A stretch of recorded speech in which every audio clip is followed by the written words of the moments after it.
계속해서 우리 로마서 말씀을 보겠습니다. 자, 지난주까지 제가 이 로마서 전체를 좀 흥미롭게 보기 위해서 제가 미국의 드라마가 전개되는 것처럼 큰 드라마가 있고 시즌 1, 시즌 2, 시즌 3가 있는 것처럼 이렇게 로마서를 보면은 어디에서 맥락이 끊기고 어디서부터 어떤 내용이 새롭게 시작되는 것을 좀 알 수 있을 듯해서 제가 그렇게 말씀을 드렸습니다. 그래서 시즌 1은 로마서 1장 1절에서 17절 서론 부분이죠. 그리고 시즌 2 이제 여기서부터 본론에 들어가는데 이제 중요한 내용들이 계속해서 나타납니다. 그 시즌 2는 로마서 1장 18절에서 우리가 지난주에 집중적으로 봤던 로마서 3장 20절, 오늘 21절부터 보는데 20절까지가 로마서라는 거대한 드라마의 시즌 2 내용입니다. 여기는 중요한 내용이 많은데 그중에 두 가지를 간추려서 말하면 첫 번째는 유대인이나 이방인이나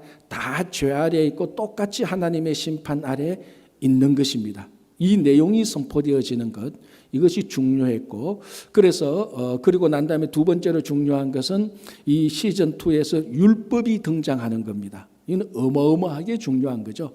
로마서 전체에서 두 주인공, 율법과 복음, 그러니까 복음은 예수 그리스도 또는 은혜, 우리 같은 맥락으로 볼 수 있고, 그러니까 로마서 전체라는 큰 드라마의 두 주인공이 율법과 복음인데 첫 번째 주인공에 해당되는 율법은 시즌 2에서 나타났습니다.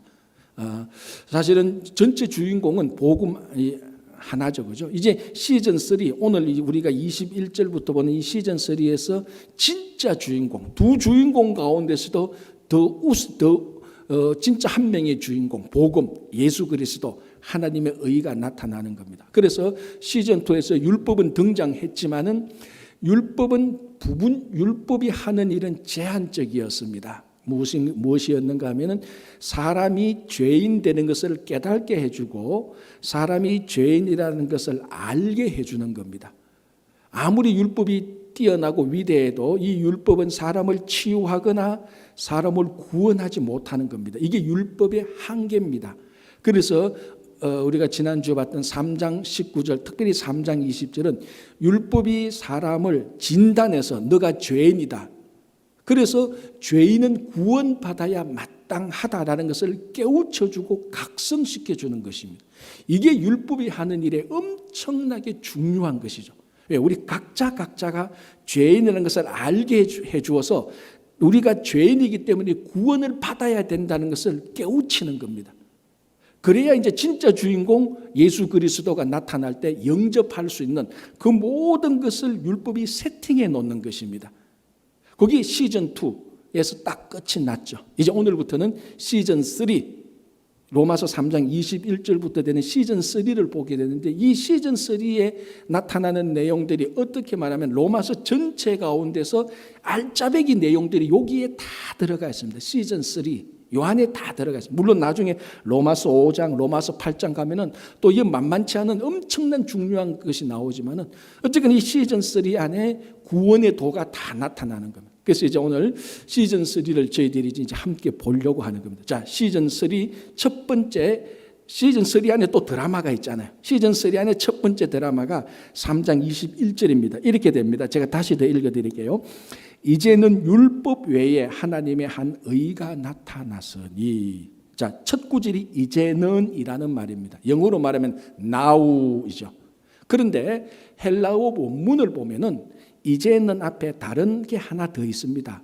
그러나라는 말이 사실은 더 있습니다. 그래서 많은 영어 성경을 보면은 but, now 이렇게 번역을 해놓고 있는데 우리가 가지고 있는 이 개역 개정판은 그러나를 뺐습니다. 사실은 넣으면 훨씬 더 좋을 건데, 그리고 헬라어 원문에도 그러나라는 이 민이라는 이 단어가 들어가 있는데 하여튼 빼버렸습니다. 무척 아쉽지만 그래서 제가 설명을 해드리는 겁니다. 그래서 정확히 말하자면 21절은 이제는이 아니고 그러나 이제는 이렇게 되는 겁니다. 그러나가 있고 없고에 따라서 훨씬 더 강도가 달라지는 거죠. 물론 이제는만 해도 상황이 바뀐다는 것을 좀 알 수가 있습니다.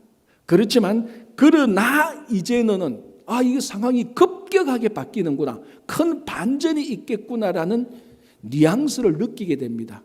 우리 이 거론한 접속사죠. 반대되는 접속사 아닙니까? 부정 접속사죠. 그러니까 앞의 내용을 거론하를 통하여서 뒤의 내용이 다 바뀌게 되는 겁니다. 그래서 3장 21절 시즌 3의 첫 번째는 그러나 이제는 말함으로 말미암아서 3장 20절까지 있었던 것을 이제 바꾸기 시작합니다. 반전시키기 시작합니다. 뒤집기 시작합니다. 자, 3장 20절까지 율법이 있었습니다. 3장 21절까지 율법이 주인공 역할을 했습니다. 이제 뒤집혀지기 시작합니다. 율법이 주인공이 아니고 하나님의 한 의, 다른 말로 하면 복음, 또 다른 말로 하면 예수 그리스도로 반전이 되는 것입니다. 그래서 21절에 이제는, 더 정확히 말하면 그러나 이제는 율법 외에 하나님의 한 의가 나타났으니 반전이 되는 거죠. 율법에서 하나님의 의로 확 뒤집혀지는 것입니다. 주인공이 율법인데 이제 하나님의 의, 다른 말로 하면 예수 그리스도가 되는 것입니다. 그리고 3장 20절까지 율법은 사람을 구원하거나 치유하지 못했습니다. 율법이 아무리 위대하고 율법이 아무리 똑똑하고 율법이 아무리 완전해도 율법은 사람을 고치고 율법은 사람을 의롭게 하고 율법은 사람을 구원하지 못합니다. 다시 반복해서 말씀드리자면 죄인인 것을 깨닫게밖에 못하는 겁니다. 이제 하나님의 의가 나타나서 쭉 내려가면 3장 26절에 가면은 우리까지 의롭게 하는 것입니다. 그래서 율법이 우리를 의롭게 못했는데 이제 하나님의 의가 나타나서 우리를 의롭게 하는 겁니다. 이게 구원받은 삶이 되는 거죠.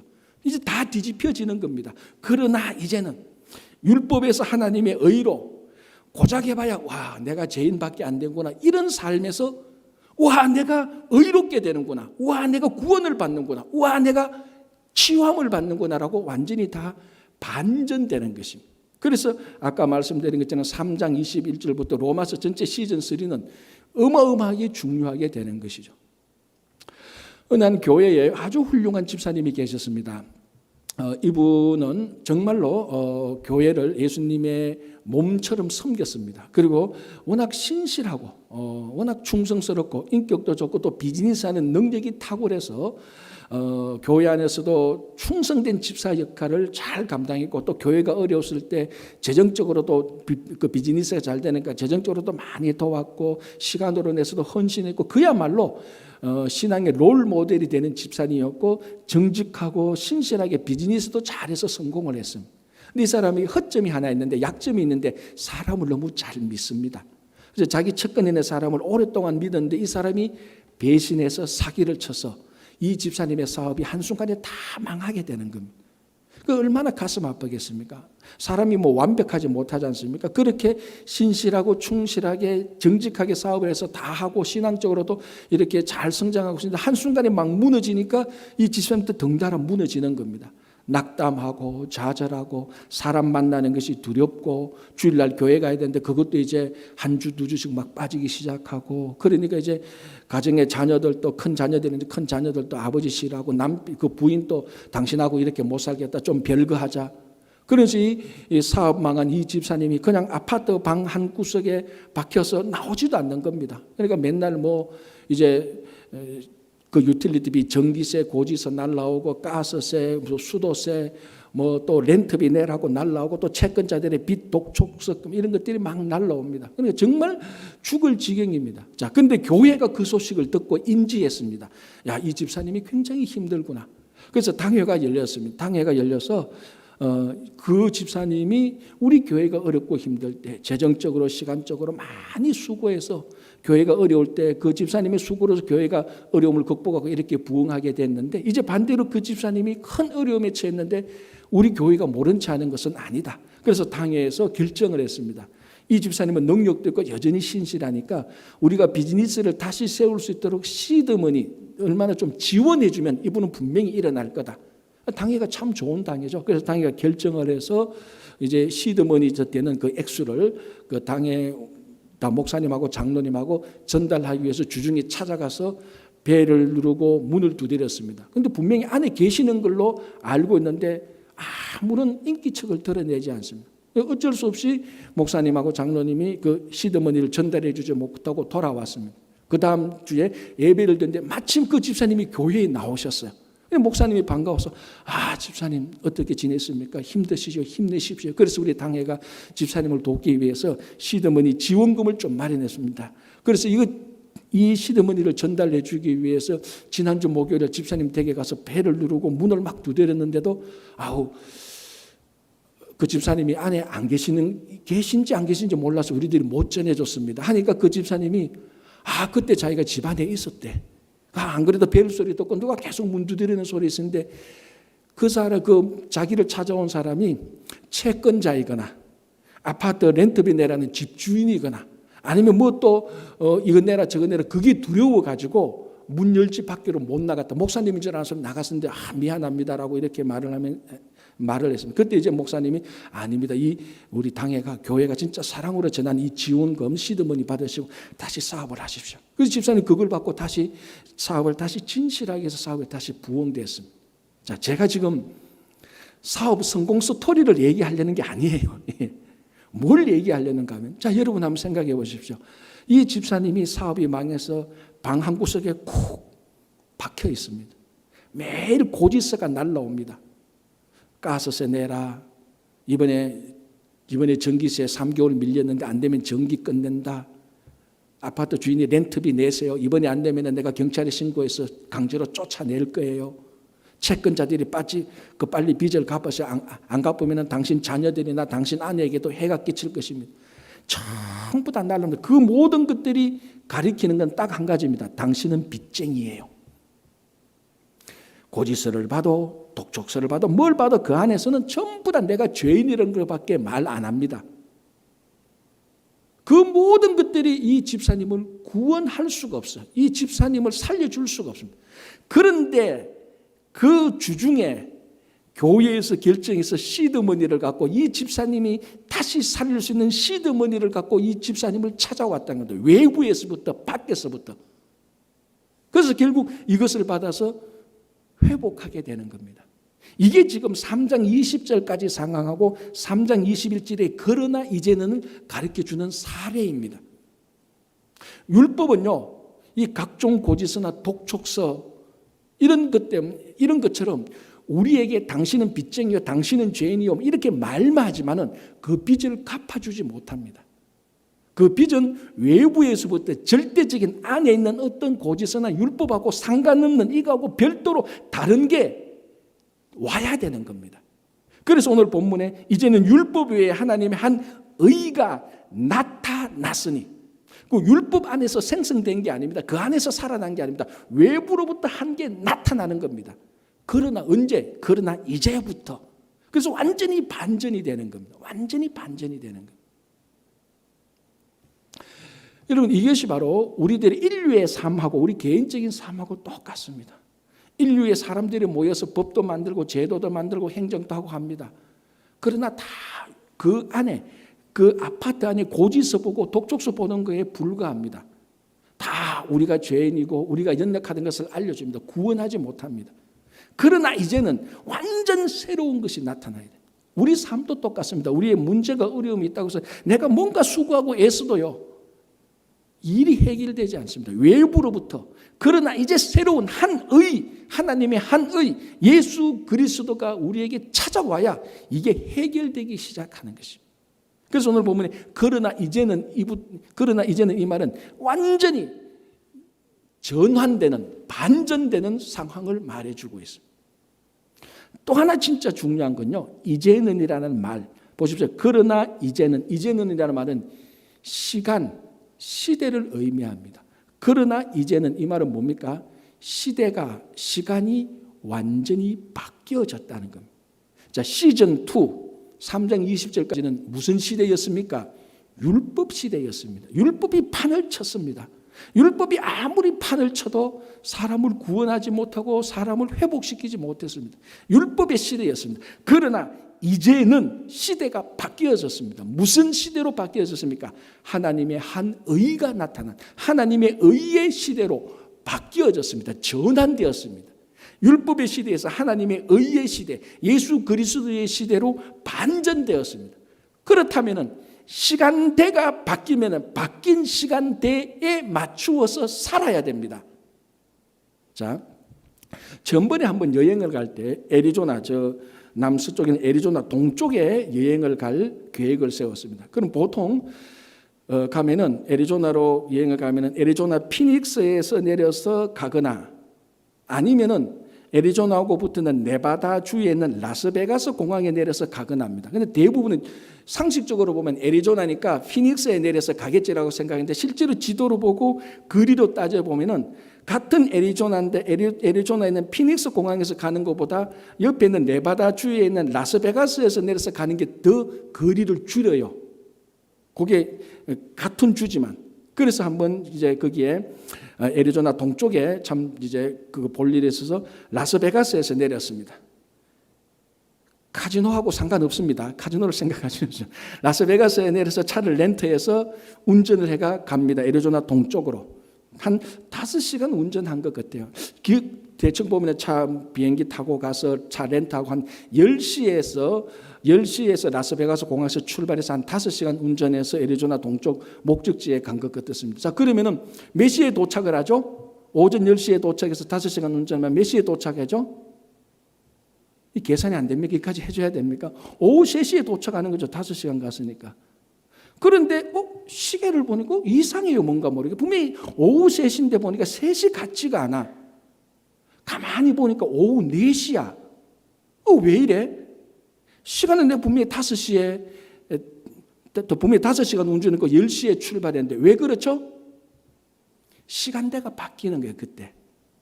그때의 그 패시픽 시간대에서 마운틴 시간대로 1시간 바뀌는 겁니다. 1시간 더 플러스를 해야 돼요. 그러면 어떻게 합니까? 자, 애리조나 동쪽에 왔으니까 라스베가스에서 맞춘 시계를 바꿔야죠. 1시간 더 앞쪽으로 가도록 해야 돼. 그래야 그쪽에서는 바뀐 시간대대로 살아야 됩니다. 약속을 하더라도 애리조나에 있는 그 시간대에 맞춰서 약속 시간에 가야 되지. 아니야, 나는 라스베가스에서 왔어. 나는 뉴욕에 왔어. 나는 뉴욕 시간 맞출 거야. 나는 라스베가스 시간 맞출 거야 하면서 애리조나 동쪽에서 자기 혼자 살면은 거기에 적응을 못 하는 겁니다. 약속도 안 되고 아무것도 안 되는 겁니다. 시대가 바뀌었으면 바뀐 시간대로 살아야 되는 겁니다. 율법의 시대에서 예수 그리스도의 시간대로 바뀌어졌습니다. 그러면 율법의 시대를 살아서는 안 되는 겁니다. 예수 그리스도의 하나님의 의의 시간대로 살아야 되는 겁니다. 이게 은혜라는 거죠. 왜? 율법의 시간은 거기는 구원이 없습니다. 율법의 시간대에 살면 구원도 없고 치유도 없고 회복도 없습니다. 만날 너는 죄인이야, 너는 죄인이야, 그것만 각성시켜주는 거예요. 바뀐 시간대에서 사니까, 예수 그리스도의 시간대에 사니까 예수 그리스도의 의, 그게 우리를 구원하고 치유하고 회복하기 시작하는 겁니다. 그래서 사도 바울이 고린도후서 6장 2절에서 뭐라고 말합니까? 보라, 지금은 은혜 받을 만한 때요. 보라, 지금은 구원의 때다라고 말합니다. 그러나 이제는 시간이 바뀌어졌어요. 그게 구원의 때고 은혜 받을 만한 때입니다. 이게 율법의 시대에는, 율법의 시간대에서는 이런 말이 나올 수도 없고 이런 기능이 일어날 수도 없습니다. 그러나 시간대가 바뀌니까 구원과 은혜가 일어나기 시작하는 것입니다. 그런데 참 안타까운 것은, 그러나 이제는 우리가 예수 그리스도의 시간대에 살고 있는데 아직도 그때에 살고 있는 사람이 있습니다. 예수 시간대에 살고 있는데 여전히 율법의 시간대에 살고 있는 사람이 있습니다. 그러나 이제는 이 시대인데 예수님이 오신 지 2000년이 되었는데도 아직까지도 나는 아직도 그때에, 이제는 아직도 그때가 아닙니다. 그러나 이제는 이 시대에 살아야 구원과 치유와 회복과 영광의 삶을 살 수가 있습니다. 그래서 이 3장 21절 로마서 거대한 드라마의 시즌3가 딱 시작하면서 그러나 이제는이라고 말하면서 모든 것을 다 바꾸기 시작합니다. 하나님의 의로 치유와 회복과 영광과 구원으로 바꾸기 시작하는 것입니다. 자, 로마서 9장, 죄송합니다. 요한복음 9장에 이런 내용이 나옵니다. 여러분 잘 아시는 내용이죠. 예수님께서 제자들과 함께 길을 갔는데 날 때부터 소경된 사람이 있었습니다. 자, 제자들이 그 사람을 보고, 그 소경을 보고 날 때부터 속인 것을 알고 있었습니다. 물론 아마 오래전부터 알았던 사람일 것입니다. 그때 이 제자들이 예수님에게 뭐라고 말합니까? 랍비여, 선생님이라고 하죠. 랍비여. 이 사람이 날 때부터 소경이 되었는데 이렇게 소경된 것은 부모의 죄 때문에 그렇습니까? 자기 죄 때문에 그렇습니까? 라고 물었습니다. 자, 이 날 때부터 소경된 병자를 보고 제자들이 물었던 질문, 이게 율법의 시대에 살고 있다는 정확한 증거입니다. 왜? 율법의 시대는 율법에 의하면 전체적으로, 물론 예외도 있지만 전체적으로 율법에 의하면 병은 죄의 결과입니다. 그게 율법 시대에 사는 사람들의 생각입니다. 누가 병 걸렸으면 무슨 죄를 저질렀다고 생각을 하는 겁니다. 그래서 욥기서에서 욥이 사업 망하고 병 걸리니까 세 명의 친구들이 계속해서 말하는 거 그거 아닌가? 욥, 네가 무슨 죄를 지었느냐? 네가 죄를 지었기 때문에 지금 이런 고난과 병을 당하고 있지 않냐? 너 죄 지은 것을 고백하라. 그 율법의 시대에 살고 있는 사람들은 그런 말을 할 수밖에 없습니다. 왜? 그게 율법의 시대에 살고 있으니까. 그래서 이 제자들도 예수님에게 가면서 예수님과 함께 가면서도 율법의 시대에 살고 있는 질문을 하는 겁니다. 이 사람의 병이 누구 죄 때문입니까? 왜? 율법은 죄, 병 같이 한 묶음으로 엮고 있고 한 묶음으로 엮여 있는 것이기 때문에 그렇습니다.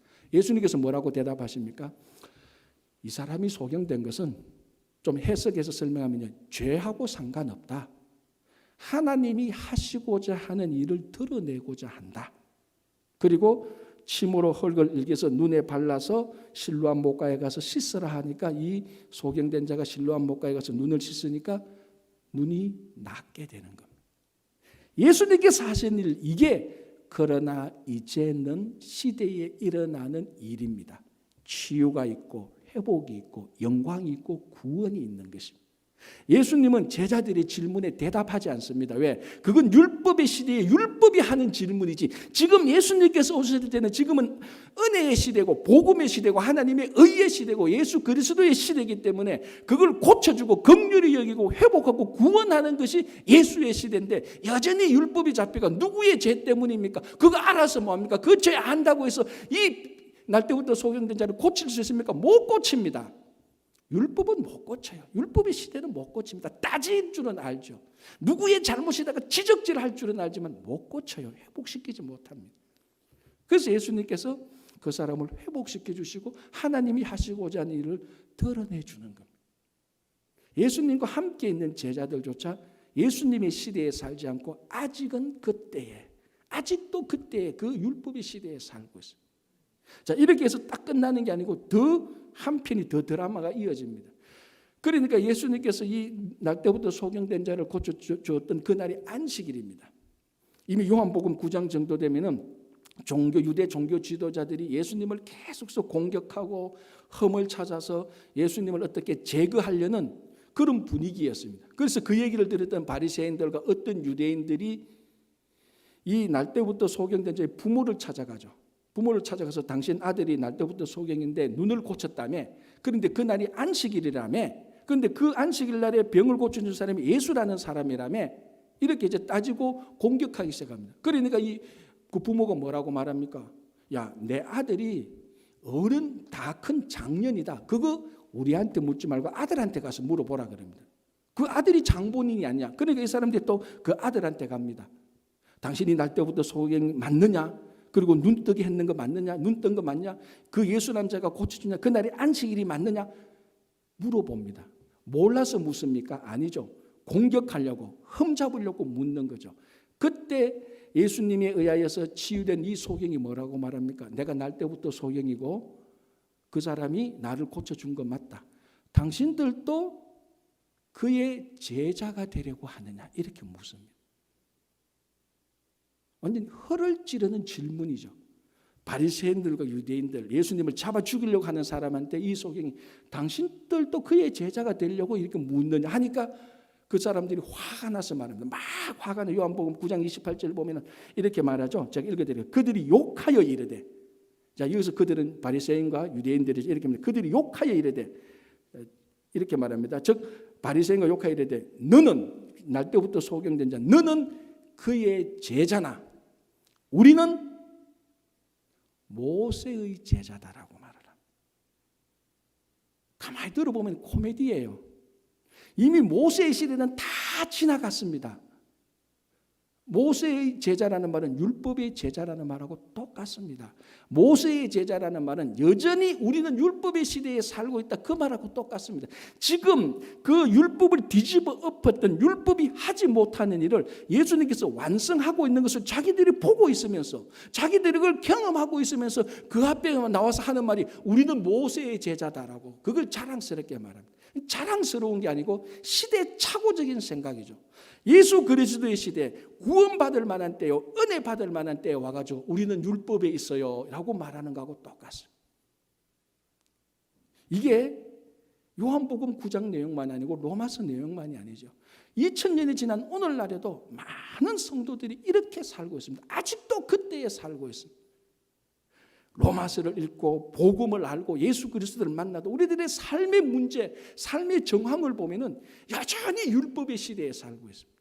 여러분, 이렇게 한번 생각해 보십시오. 내 삶이 풀리지 않는다, 내 삶에 문제가 있다, 내 삶에 어려움이 있다. 왜 그런가? 해결책 하나. 내가 진짜로 율법의 시대에 살고 있는지 예수 그리스도의 시대에 살고 있는지 시간대를 착각하고 있지는 않을까, 그거 한번 보시기 바랍니다. 예수의 시대에 살면 예수의 시간대에 맞춰야 됩니다. 시간대가 바뀌면 시계를 바꿔야 돼요. 예수의 시간대에 살면 율법의 생각을 바꿔야 됩니다. 율법으로 살든 내 고집으로 살든 내 생각으로 살든 내 경험으로 살든 것을 싹 바꿔야 돼요. 예수에게 맞춰야 돼요. 지금 이 시대가 예수 그리스도의 시간대로, 그러나 이제는 바뀌었기 때문에 그렇습니다. 그래서 오늘 시즌 3장 21절에 그러나 이제는 율법하고 전혀 상관없는 하나님의 한 의가 나타났다. 이 의가 우리를 치유하고 회복시키시고 우리를 구원시켜주는 것입니다. 자, 이렇게 말합니다. 계속해서 볼게요. 21절에 이제는 율법 외에 하나님의 한 의가 나타났으니 율법과 선지자들에게 증거를 받은 것이라. 자, 이 하나님의 한 의, 새로운 시대, 예수 그리스도의 시대를 드러내는 하나님의 의 또는 예수 그리스도. 자, 이는 율법과 선지자들이 증거했다라는 겁니다. 여기서 율법과 선지자는 구약 성경 전체를 말합니다. 구약 성경을 우리가 크게 두 부분으로 나누면 율법서, 선지서 이렇게 나누는 겁니다. 그래서 여기서 율법과 선지자라는 것은 바로 구약 성경 전체를 말하죠. 그래서 우리 변화산상에서 예수님께서 모세와 엘리야를 만났던 것하고 마찬가지입니다. 모세는 율법의 대표자요, 엘리야는 선지자의 대표자입니다. 그래서 예수님께서 모세와 엘리야를 만난 것은 율법과 선지자를 이루는 완성된 것을 상징적으로 보여주는 것처럼 오늘 이 본문에서 율법과 선지자, 구약 성경이 그 의를 가리키고 있었다. 구약 시대 때부터. 그래서 참 재밌는 것은 하나님의 의는 율법과 별도로 나타났지만 율법은 여전히 하나님의 의를 가리키고 있었습니다. 구약 성경에 이미. 그러니까 이 하나님의 의는 새로 만들어낸 것이 아니고 이미 구약 시대에 다 있었던 겁니다. 그게 이제 예수님과 함께 완전히 나타나게 된 것입니다. 자, 한자 성어에 견지망월이라는 단어가 있습니다. 또는 다르게 견월망지라는 단어가 있습니다. 사실은 정확한 의미는 다른데 같은 맥락에서 나오는 겁니다. 이게 불교에서 나온 건데요. 어떤 에피소드가 있는가 하면 구지 선사에게 제자가 질문을 합니다. 그때 이제 선사가 진리를 가리키기 위해서 손가락으로 달을 가리키죠. 그런데 제자들이 전부 다 자기 선생의 손가락을 봅니다. 그때 이 선생이 말하죠. 제자들에게, 야, 내가 달을 가리키면 너희들도 달을 봐야지 왜 내 손가락을 보느냐는 겁니다. 여러분 많이 들어본 얘기입니다. 그러니까 가리키는 손가락이 진리가 아니고 이 손가락이 가리키는 달이 진리라는 걸 의미를 말하는 거죠. 그게 어떻게 보면은 구약 시대의 율법과 선지자들이 예수를 가리킨 이 패턴하고 똑같은 겁니다. 율법과 선지서, 구약 성경은 예수 그리스도를 가리키고 있습니다. 그래서 우리가 구약 성경을 볼 때 예수 그리스도를 봐야 되는 거예요. 그거 안 보면은 말짱 도루묵이에요. 늘 손가락만 보는 거예요. 달을 봐야 됩니다. 진리 예수 그리스도를 봐야 됩니다. 제가 전번에 이런 얘기 한번 했죠. 한국의 할머니가 중국 여행을 갔다 왔습니다. 그 아들이 묻습니다. 어머니 중국 여행 갔다 오니까 좋지 하니까 피곤하고 좋더라. 뭘 보고 오셨어요 하니까 노란 것만 보고 왔대. 왜요 하니까 관광 가이드 안내 깃발만 보고 온 거야. 가이드가 할머니가 오니까 길 잃어버리면 안 됩니다. 어디를 가더라도 깃발을 봐야 되는 거예요. 길 안 잃어버리고 깃발만 3박 4일 계속 보고 온 거예요. 관광 가서 그 중국 좋은관 가서 관광지는 하나도 못 본 거야. 깃발만 보고 온 거예요. 그거하고 뭐가 다릅니까? 구약성경에서 율법과 선지자만 보고 그 율법과 선지자가 예수 그리스도를 가리키는데 하나님의 의를 가리키는데 그거 안 보고 노란 깃발만 보고 손가락만 보는 거하고 똑같습니다. 그런데 오늘 이 사도 바울이 말합니다. 하나님의 한 의, 예수 그리스도 하나님의 한 의는 이미 율법과 선지자들이 가리키고 있었다라고 말을 하는 거죠. 이게 우리들의 삶 속에서도 일어나는 일하고 똑같습니다. 우리들의 삶을 보면은 하나님께서 우리 성도들의 삶에 역사하셔서 하나님의 의가 역사하시고 우리들의 삶 속에서 예수 그리스도의 은혜의 흔적들이 있고 예수 그리스도의 사랑이 우리 삶 속에 우리의 아픔 속에서도 슬픔 속에서도 웃음 속에서도 하나님의 의가 다 배어 있습니다. 성도라면 마땅히 그걸 볼 줄 알아야 됩니다. 고통이 가리키는 것은 우리를 괴롭게 하는 걸 가리키고 있는 것이 아닙니다.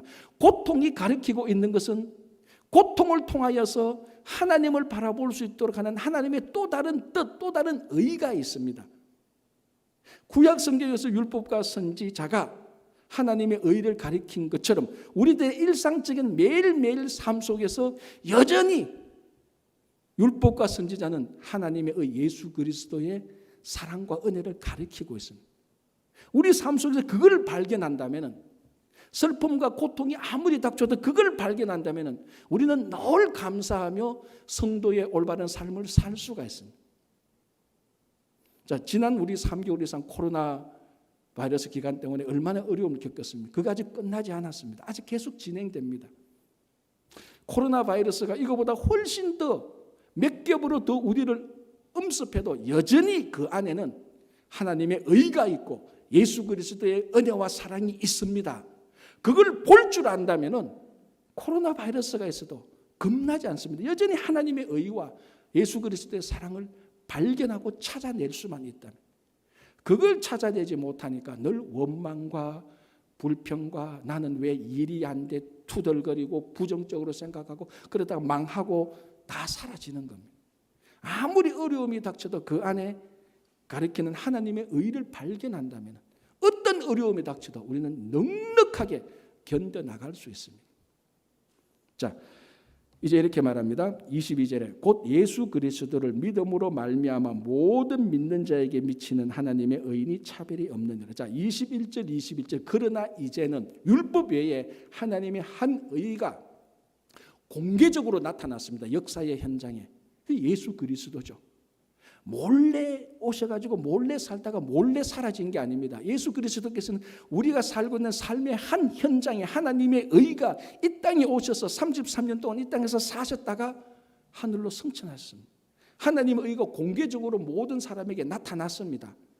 그러면 모든 사람이 다 의롭게 됩니까? 의롭게 안 되죠. 하나님의 의가 공개적으로 나타났는데 모든 사람에게 나타났는데 의롭게 되지 않습니다. 자, 다르게 말하면 예수 그리스도께서는 모든 사람의 죄 사함을 위해서 돌아가셨는데 모든 사람이 죄 사함을 받지 못합니다. 왜 그럴까요? 자, 대답하기 전에 제가 한 가지 얘기할게요. 한 15년 전에 월드비전에서 나온 자료를 봤습니다. 그 자료를 보니까 전 세계 인구의 7분의 1이 매일매일 굶주림의 위협에 처해 있답니다. 그러면 지금 전 세계 인구가 70억이니까 7분의 1이면 몇 명입니까? 10억 명입니다. 10억. 전 지구상에 지금 오늘 또 10억이라는 인구가 어마어마한 숫자죠. 10억이라는 인구가 굶주림의 위협에 처해 있습니다. 무슨 말인가 하면 먹을 것이 없어서 영양실조를 걸리거나 아니면 정말로 한 달, 두 달 못 먹어서 굶어 죽고 있거나 그런 상황을 말합니다. 그런 상황에 처한 사람이 10억이나 된대요. 감 안 잡히죠. 그죠? 우리는 음식이 남아서 버리니까, 미국에서는 음식이 남아서 버리니까 우리는 못 먹어서 문제가 아니고 너무 많이 먹어서 문제인 시대에 살고 있기 때문에 10억이 굶주림의 위기에 처했다는 감이 안 옵니다. 자, 그러면 왜 10억의 인구가 7분의 1의 인구가 굶주림에 처합니까? 세계적으로 양식이 모자라서 그렇습니까? 그렇지 않습니다. 그래서 15년 전 자료, 좀 오래된 자료, 좀 15년 전 자료 보면은 여러분 보통 성인이 하루에 살아가는데 필요한 칼로리가요, 사람마다 달라요. 나이마다 남녀에 다 다른데 한 2200에서 2400, 2500 칼로리로 볼 수 있습니다. 평균을 내자면 그래요. 누구는 2700이 필요하고 누구는 2000이 필요하지만 평균을 내자면 한 2200에서 많이 잡아도 2500 칼로리가 한 사람 하루 살아가는데 필요한 칼로리가 2500으로 봅시다. 능력자로 2500 칼로리가 필요하다는데 15년 전만 해도 전 세계의 양식이 한 사람한테 나눠주면은 매일 나눠주면 2700 칼로리의 양식을 가지고 있대요. 그럼 뭡니까? 200 칼로리가 남아 돌아요. 한 사람 한 사람한테 남아 도는데도 10억의 인구가 7분의 1이 굶주림의 위험에 처합니다. 그래서 월드비전이 이걸 잘 세계에 있는 양식을 잘 나눠주면 된다라고 이제 구제하자는 그런 자료를 본 적이 있습니다. 저는 오늘 그 자료를 보면서 무슨 생각이 드는가 하면은 구제하자 이 차원이 아니고 양식이 남아 도는데 굶주리는 사람이 있다. 왜 그렇죠? 남아 도는 양식이 내 것이 아니기 때문에 그런 거예요. 아무리 양식이 많이 남아 돌아도 내 것이 아니니까 내가 못 먹는 거예요. 양식이 남아 돌아서 쓰레기통에 버려져도 내 것이 아니니까 내가 못 먹으니까 나는 굶주리는 겁니다. 똑같은 패턴으로 마찬가지로 하나님의 의가 예수 그리스도께서 온 세계에 명백하게 나타났는데 그 의가 내 의가 아니면 나는 여전히 죄인이에요. 하나님의 그 의, 예수 그리스도의 의, 십자가의 의, 십자가에서 모든 사람을 위해서 돌아가셨는데 우리 죄사함을 위해서 돌아가셨는데 그 죄사함에 돌아가신 그 역사적인 사실이 내 것이 아니면 나는 여전히 죄인이요, 여전히 구원받지 못하는 사람이에요. 제일 중요한 것은 그 굶주림에 있는 사람이 남아 돌아가는 양식을 내 것으로 만들어야 돼요. 돈을 주면 돈으로 사서 그 양식을 먹어서 굶주림을 해결하면 되는 겁니다. 자, 그러면 우리가 다 아는 내용. 예수 그리스도의 십자가 구원의 사건의 의를 어떻게 내 것으로 만듭니까? 믿음으로.